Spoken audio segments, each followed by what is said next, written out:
25% of Raja's income is equal to 75% of Rakib's income.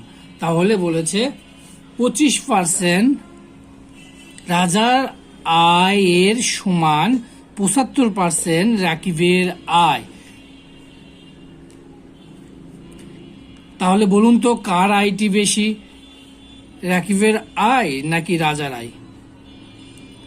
অবশ্যই রাজার আয়, কারণ রাজার আয়ের মাত্র 25% এর সমান রাকিবের আয়ের 75%। ধরুন তাহলে 25% আয় রাজার আয়ের সমান হচ্ছে রাকিবের 75% আয়। এখন বলছে রাজা যদি ইনকাম করে কত, 24,000 টাকা, তাহলে what is the Rakib income? একদম সহজ, আমরা একদম সহজভাবে করব। তো রাজার আয় দেওয়া আছে এখানে 24,000। এই 24,000-এর 25% সমান 25% সমান সমান বলেছে কার আয়? এর 75%। কার 75%? আমরা যেহেতু রাকিবের আয় জানি না, তো ধরে নিলাম এক্স এর 75%। তো এখন এটা আমরা কাটাকাটি করলেই জাস্ট শুধু উত্তরটা বেরোয় আসবে। একদম সিম্পল একটি অঙ্ক। 25 নিচে 100।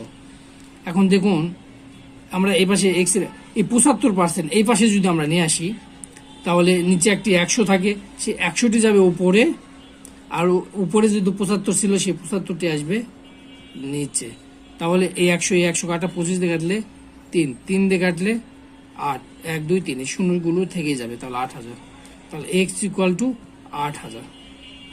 তাহলে রাকিবের আয় কত হবে এক্ষেত্রে? 8,000 টাকা।